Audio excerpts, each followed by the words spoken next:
हो, मला माहिती आहे हा व्लॉग शेअर करायला मला खरंच खूप उशीर झालेला आहे. पण एक आठवण राहावी म्हणून मी हा व्लॉग तुमच्यासोबत शेअर करते. गणपतींसाठी मी माझ्या माहेरी आलेली. सकाळी 5 वाजता उठून सगळ्यात आधी अंघोळ केलेली आणि सगळ्यात पहिले मोदकांचं जे नैवेद्य आहे ते बनवायला घेतलं. पण सकाळी लाईटसुद्धा गेलेली. बॅटरीच्या उजेडातच मी मोदकांचं सारण बनवलं, पिठाची उकड घेतली.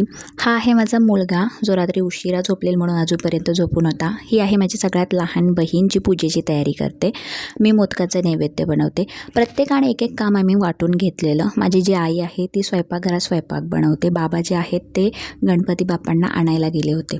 आपल्या गणपती बाप्पांचं आगमन झालेलं आहे. माझ्या आईने गणपती बाप्पांचं स्वागत केलं आणि जे गणपती बाप्पा घेऊन आहेत ते आमचे दादा आहेत जे गावामध्ये राहतात. तर गावामधूनच आम्ही मूर्ती घेऊन येतो गणपती बाप्पांची. आता बघू शकता प्रत्येकजण प्रत्येकाचं काम करतो. हे आहेत माझ्या बाबा जे हार बनवतात. लहान बहीण जी आहे ती पूजेची तयारी तिची चालू आहे. मी आहे मोदकांचं नैवेद्य बनवते.